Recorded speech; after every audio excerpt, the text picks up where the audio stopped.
right. Um, yeah, finishing this interview. Frank Zappa, Martin Perlich interview, 1972. But yeah, let's just go. Examples earlier in music history. Oh, yeah, this is Ivan's request, I've got to say. Second part of Ivan, Patreon request. Let's go. That would be my idea of political content. But other than that, I think that music and politics are not well suited to each other. The Mother's early music, which was largely a product of your head, had one great enemy, the American high school. Other than that, you have not really attacked some of the things that became fashionable in the late 60s and early 70s to attack.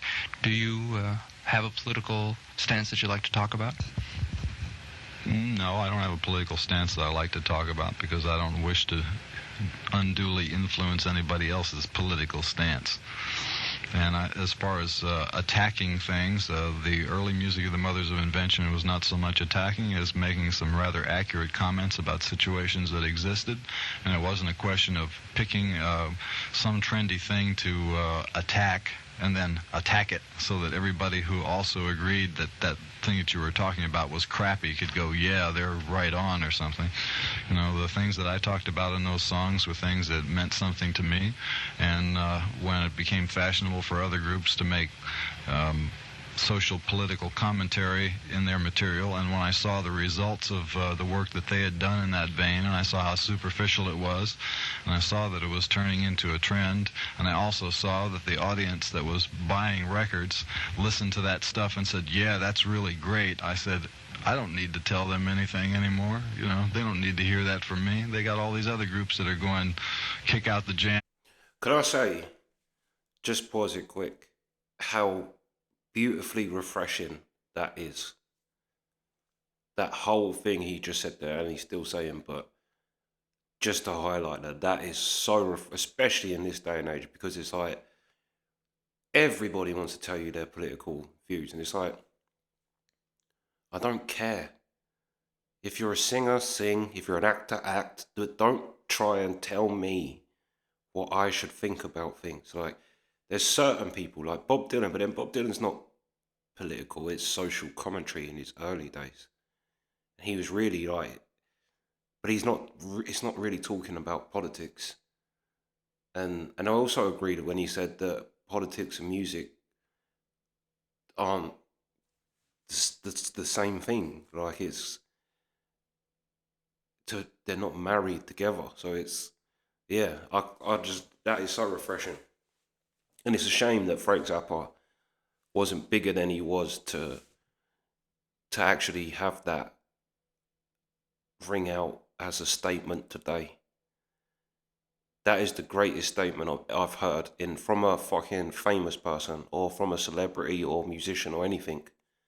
Is I don't want to influence people. They don't need to hear it from me. It's not what I'm here for. It's like I'm here to, like he said before, show people something they maybe haven't seen before and then never see again. So it's, yeah, anyway, enough rambling, but that was just a great comment. Et cetera, et cetera, you know, when everybody's going, yeah, that's heavy. So I have some musical interest that I'd like to take care of. Do you think that you'll come back to that kind of satirical content in your music after you've taken this road? Well, I think that satirical content in music does not necessarily have to lean on the verbal aspect. You know, there are plenty of satirical things that you can do with a mere note.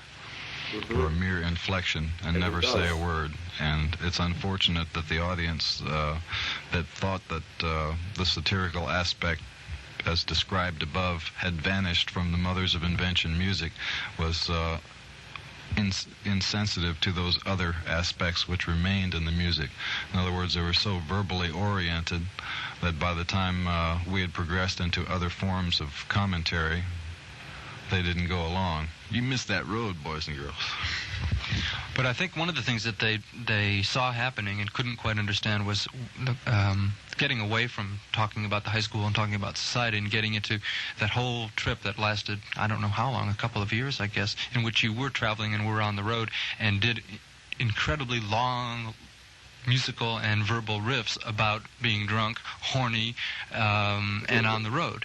And that was one of the things, especially in the movie, that a lot of people found like that you had done that trip, and why were you doing it again? Well, that's not exactly accurate. First of all, it did not last 2 years, and second of all, the content of the music that the mothers play is not 100% the result of me making people do things. As an old expression goes, you cannot get blood out of a turnip. And so as the personnel of the Mothers of Invention changes,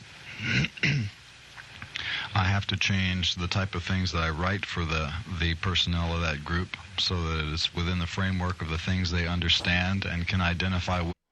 I can kind of see as well where him and John Lennon, well, even though they kind of had a bit of a disagreement in that, but I can see so many similarities, like even just in that thing where he says, like, as the old saying goes, you can't get blood out of a turnip.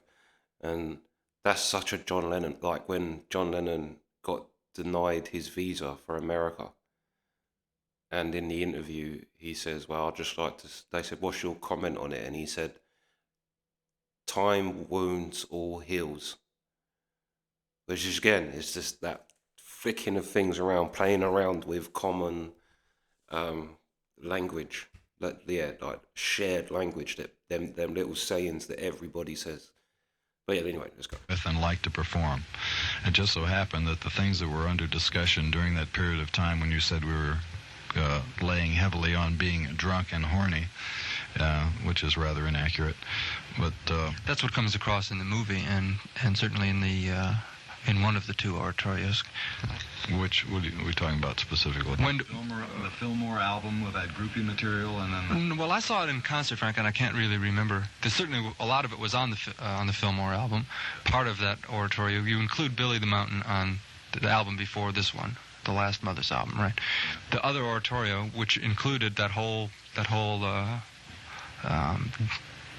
Dick routine. Mm-hmm. That was all one piece, though. That was all written. That was an extract from 200 Motels. That's what people don't seem to realize, that wasn't two things devoted to the same theme. That was all from one enormous construction that was broken up because of the shortening process of 200 Motels and the fact that we had already been performing that material about the groupies. And the reason we're performing that is because it was a true story. It actually happened to Howard Kalin. You know, and it was just a process of commemorating a piece of folklore that was peculiar to the group, and there was no reason why that shouldn't be saved. And I think that other groups who ignore the folklore that happens to the members within the group are missing a good shot for preserving a little history. Because I also take the position that contemporary history is going to be retained on records more accurately than it is going to be within history books. Judging from the quality of the rock and roll writers that are appearing in rock and roll publications, I would say they're not doing quite as good as the people who are actually making the records. So therefore, in 100 years, if people want to find out what was going on during this period of time, they'd be better off to listen to the source rather than to read the thing in print. Therefore, if we are involved in things that occur on the road with groupies and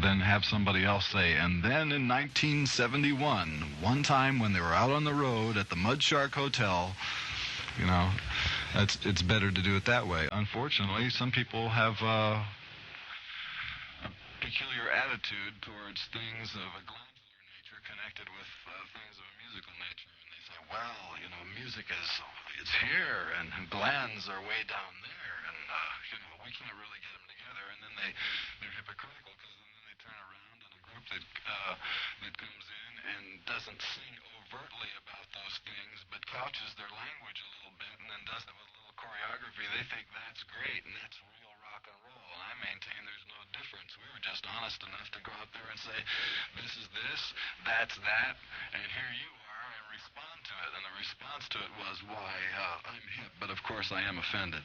So I'm very happy to have the explanation that it comes from 200 Motels. You have been recording much of your live performance over the past few years. Yeah, quite a bit. Is that part of your belief that history is going to be made from tape? Yeah, but also part of the belief that you can do things in a live performance that are impossible to do in a studio, and vice versa. And so I like to have the best of both worlds to choose from when I go to assemble an album. Can you tell about what happened with John and Yoko in the Fillmore? Yes, I can tell you very specifically what happened with John and Yoko at the Fillmore. I was scheduled to do an interview with Howard Smith from a radio station in New York.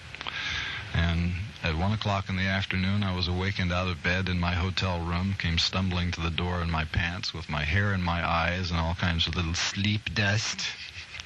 And I'm going, oh, God, another interview. And I open the door, and here's Howard standing at the door with a tape recorder already flailing away, and stuffs a microphone in my face and says, "Hi, Frank, I brought along 2 friends of mine. This is John and Yoko." And I was supposed to go, eek, and stumble backwards in a blind stupor. Well, I said, "Okay, you guys, come on in." So they walked in and sat down, and Lennon probably like that, though. started doing this interview, and blah, and interview, and blah, and blah, and blah. And then finally, when the interview was over, I said, "Would you guys like to jam with us tonight at the Fillmore?" And John said, well, he didn't think that he would, but Yoko was positive that she would.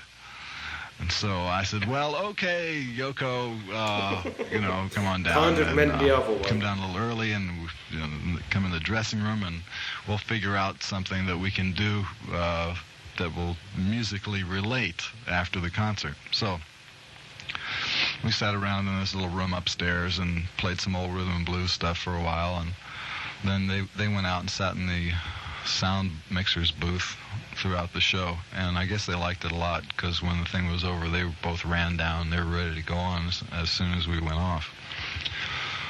So we played for about 40 minutes, I guess, and it just so happened that we had made arrangements to record that night. That's the same night we did the Fillmore album, and the whole thing got laid down on tape. And John and I had an agreement that we were going to jointly mix the tape and decide how we were going to put it out, because there are big contract difficulties involved in getting the thing out. So it sat around for a while, I guess about a year, and there was nothing done about releasing it. Finally, I got word that John was going to release it, and that some negotiation was going to be worked out. But that negotiation never occurred. As a matter of fact, he went in, I'd sent him a safety copy of the 16-track masters, and I guess he went in with Phil Spector and mixed the thing with this ridiculous tape delay echo on it. He turned off Mark and Howard's voices on the section called Scumbag, and they were the only ones who were really singing on it, and you can't even hear them on their version of the thing. I have a mix of the thing too. You wouldn't even recognize the 2 events. And they did weird things like put in certain applause where it didn't really occur, and they changed the thing around. And then the ultimate insult was to take the tune King Kong, which was obviously an ensemble performance, where everybody in the Mothers knew what they were playing. They were playing the melody. It was obviously a song. If it had been a situation where I was mixing the thing, I would say, well, that's obviously a song. What is the name of that song, and who has the writing and publishing on that? Well, it didn't occur in their case.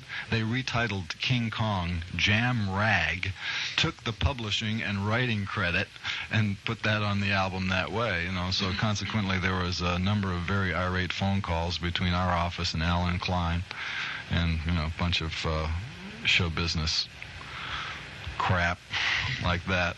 Anyway, that's the story of the Fillmore album. Frank Zappa on Electric Tongue on KMET in Los Angeles. Who do you...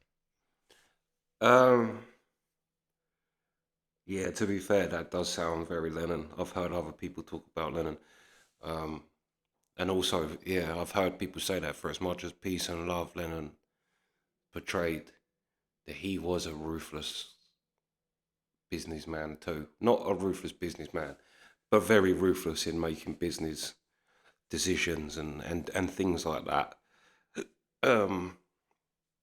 I was thinking as well, wasn't it Phil Spector who nicked one of the Beatles albums, and John Lennon had to chase him around the world, basically, trying to find him to get it back. That like Phil Spector stole the original recording of something, so they couldn't master it and release it.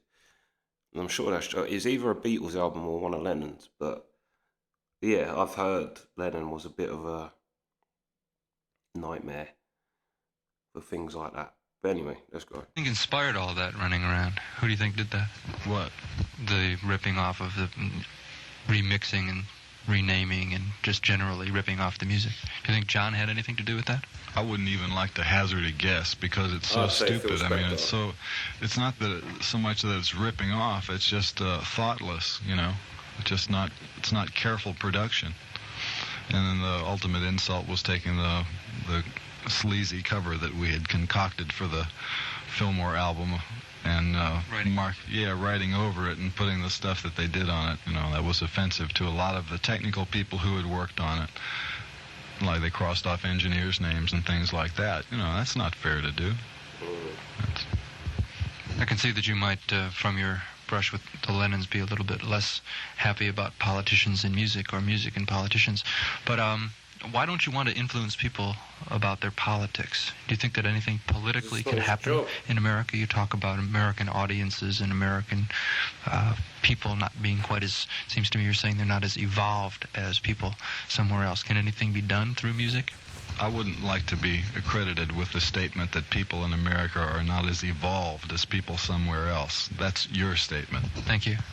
What I would like to say is that there is a problem in the United States where a lot of people have goodwill going for them, where they really want to do something on a cause or an issue and don't know how to go about it, and are offered a series of alternatives which aren't too appealing in either direction, and wind up choosing the lesser of two evils, and as a result of this wind up achieving very little in terms of, you know, repairing some of the evils of society and so on and so forth.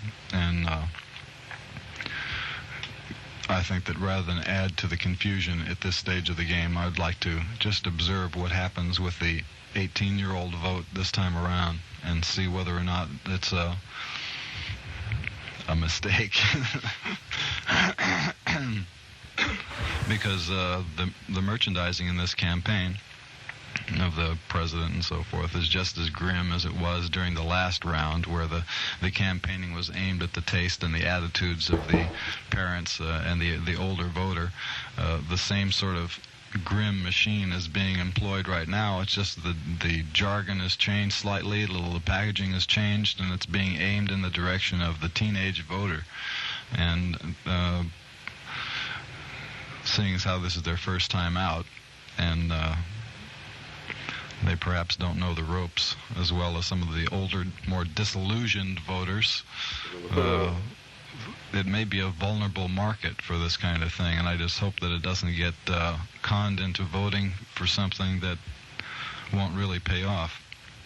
I mean, obviously it's necessary and desirable that people who are 18 have the right to vote. The question is whether or not they're going to be intelligent enough to do something better with it than what their parents did in the past. And I'm just waiting to see that. I have great hopes, however, for the generation coming up within the next 40 years, you know, the little kids. Your kids. Well, you know, people who will have a better overview of media in its fully developed state. You know, like the generation that I'm from grew up through the development of television and has a different view of television than somebody who is, say, 13 or 14, because it was already an established fact from the minute they were born, you know, and so it holds a different kind of position in their intellectual life, say. And I think that there will also be other developments of an electronic media nature between now and the next 40 years that will surpass that and will make a difference in the attitudes of the... Did Frank Zappa just predict the internet?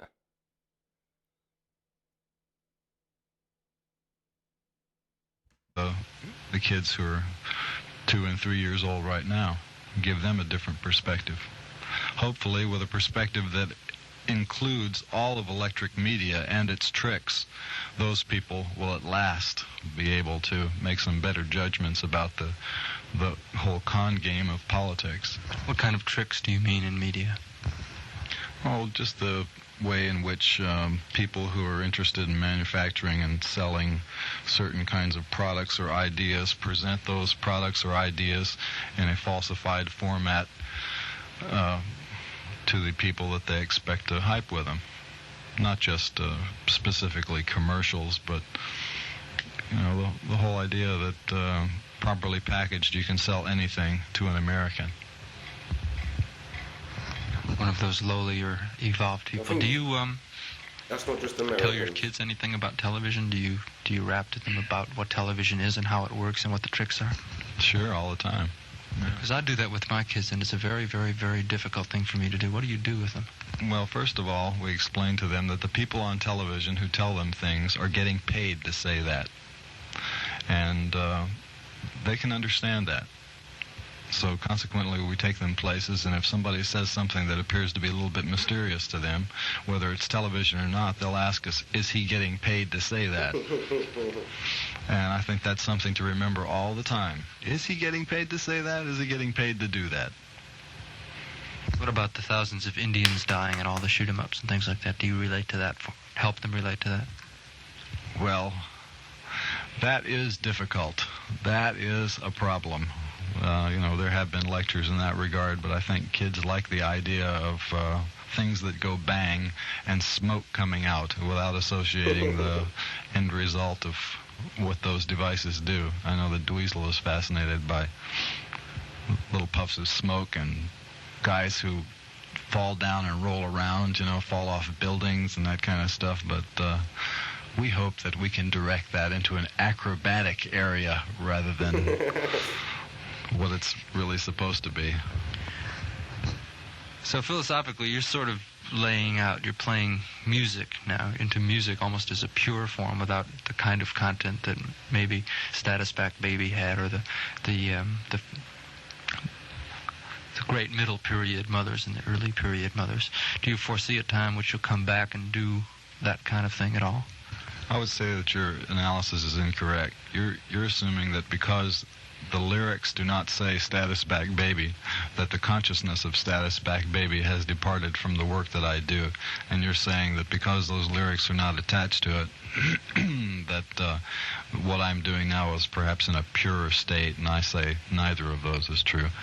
Because the whole concept of what that kind of satire is and what that kind of commentary is present in all the music, and it doesn't have to be associated with a verbal presentation of it. But it is at a much more sophisticated level, is all I'm saying. Well, the sophistication is a result of two things. One, the improvement of the equipment, which is available for all musicians to use, because at the time we began performing and recording in 64 and 65 with a Freak Out album, there was no such thing as a 16-track recorder. There was no such thing as a Marshall amplifier. There was no such thing as an enormous PA system that allow you to pump out 5,000 watts and hear vocals over screaming amps. Those refinements of contemporary civilization did not exist. I don't know how we lived without it, but we did. We had little cheesy amps, and we carted them around, and we made our albums on a 4-track machine. And now they have all that other stuff, and so I'm interested in seeing that stuff put to good use. And the sophistication that emerges from the use of these things is a combination of the hardware being available and our access to that hardware, and also the improved musicianship of the people who are performing in the group. Like the things that I'm writing today, I could have written years ago, but I wouldn't have gotten them performed. In fact, I've still got things that I did write years ago that we could perform now that would be interesting, but at that time would have been impossible for the musical abilities of the members of the Mothers of the earliest days. All I'm saying, Frank, is that although your music hasn't really changed in terms of its basic nature, you can still hear Frank Zappa in almost every note of the Frank Zappa records and Mothers of Invention records that I hear these days. There's always been a crazy love for classical music and kind of mixture. Crazy love for classical music. But it's just that I think there are a lot of us that are afraid that that a music that's too difficult for people to hear will evolve, and you'll get too involved in it, and the vast audiences that can. Well, I don't even think I want to say that. I mean, if that's where you're going, that's where you're going, and if the people that love you can't go with it, then that's fine too, I guess. And I don't want to get into the position of playing this kind of role with you too much longer, because I just wanted, obviously, to put that position to you that you're walking towards a more purist kind of role in music. You're not interested, obviously, in being a rock and roll star in the sense that that Mick Jagger's and various heroes have become, and that there is a danger, clearly, in getting off in a corner and playing music that relates to Webern and not to people. That's all. And if people can't hear Webern, it's not their own fault, I don't think. I mean, it's just that being brought up in America watching Kukla, Fran and Ali and the Mouse Club, you don't get to hear music like Webern or like Mozart or like Frank Zappa that much. And I'm not going to be the one that says you have to do it, because I love your music now. And I just hope that audiences come to it and that you have luck with it, and that if you want to come back and make more broad, obvious statements, that you do it, and that you have the access to it that you have now, coming off the success of whatever number of years it has been with the Mothers of Invention. So that's my position. I mean, if I don't want to be yelled at any longer for taking a position that's anti-musical. Well, I know it's all a game. It's the interview, age-old interview game. But what I would like to say is this: the discussion of Webern in this conversation is almost blasphemous. And I would like to suggest that if anybody's got an opportunity, that they would go out and actually listen to Webern so they know what this discussion is about. First of all, for those of you who don't know, his name is spelled Webern. His first name is Anton, and he's dead. You understand? And go to a record store and ask for, let's see, there was one album called The Collected Works of Anton Webern, and it's conducted by Robert Kraft. That's available in mono. On Columbia. Yes, and there are also some other ones that aren't too shabby that are available on some European labels, like Philips has one of an Italian string quartet that's playing some of his string quartet pieces. That's very good. I can't remember what the name of the quartet is, but... Quartetto Italiano. Is that it? That's it. The one with the black turtlenecks on the front. That's that. Yeah. But go down and listen to some of this music and, see whether or not it's too abstract for your mind. I don't think it will be. I think that if you get over the initial shock of hearing how much space there is between the notes, and hearing that the dynamics are not extremely loud, and hearing that the texture of the music is something completely different than what you're normally accustomed to, I think that if you listen to it with a little sensitivity and appreciation, it might even get you off. It doesn't have much of a beat, but it is all right. Give it an 83. I'd give it 165. I would say that if there was anybody who has ever written music and been involved in the composing business that got close to writing some saintly stuff, it was Anton Webern, because you talk about a purist, you got it. He could be talking about himself, Frank Zappa's the purist. We don't have more of Frank Zappa because we experienced an accident sitting there in his house saying to ourselves, can't have an accident in Frank Zappa's house. But we did. The tape ate itself, and we could eat ourselves. And you for listening to Electric Tongue. This is Martin Perlich. Good night. Yeah, that was a great interview. I wouldn't mind watching more interviews of him, because he's even just his take on things, and whether you agree with him or not, he's just got a kind of different way of thinking, different way of approaching things, that even if you don't necessarily agree, you might think, that's a good point, though. Like, and I think his broadness, Zappa, is good, because it's like, well, especially for me, because I wouldn't have listened to, like, I actually listen to classical music with a different ear, and that's because of him, because of like his music and his kind of thing has dragged me more to understanding it, more to getting it and appreciating it, I suppose. But it started with him in that term. Yeah, so. But yeah, that was a great interview, you know. He said a lot of great shit in that part. But yeah, that's the reason. That's the reason. That's the reaction. Sweet.